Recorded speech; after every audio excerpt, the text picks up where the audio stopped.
आरिफ वाला के तहसील हस्पताल को एक बार फिर अद्वियात की शदीद किल्लत का सामना है। अस्पताल में मुफ्त इलाज करवाने वाले मरीज अद्वियात ना मिलने की मुश्किलात पर दोचार हैं।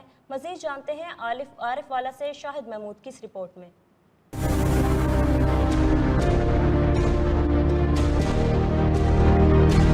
आरिफवाला के तहसील हेडक्वार्टर अस्पताल में अद्वियात एक बार फिर नापैद हो गईं। मौसम बदलते ही बुखार, खांसी और मैदे समेत दीगर अमराज के लिए अद्वियात अस्पताल से गायब हो गईं। अदम फराहमी पर शहरी बाजार की महंगी मेडिसिन खरीदने पर मजबूर हैं। शहरी कहते हैं बाज़ औक़ात अद्वियात अस्पताल में होने के बावजूद बाजार से खरीद करवाई जाती हैं। सरकारी हॉस्पिटल में आते हैं इसीलिए कि मेडिसिन इधर फ्री हो गई। इधर आते हैं, इधर पर्ची हाथ में थमा दी जाती है, बाहर मेडिकल स्टोर से दवाई लेकर। बाहर मेडिकल स्टोर से दवाई बहुत महंगी। अगर आला अफसरान तक बात करते हैं, वो कहते हैं अस्पताल में दवाई मौजूद है। अभी डॉक्टर है वो लिख देते हैं कि मेडिसिन बाहर से मिलेगी, तो मेडिसिन वगैरह यहाँ पे मुहैया होनी चाहिए।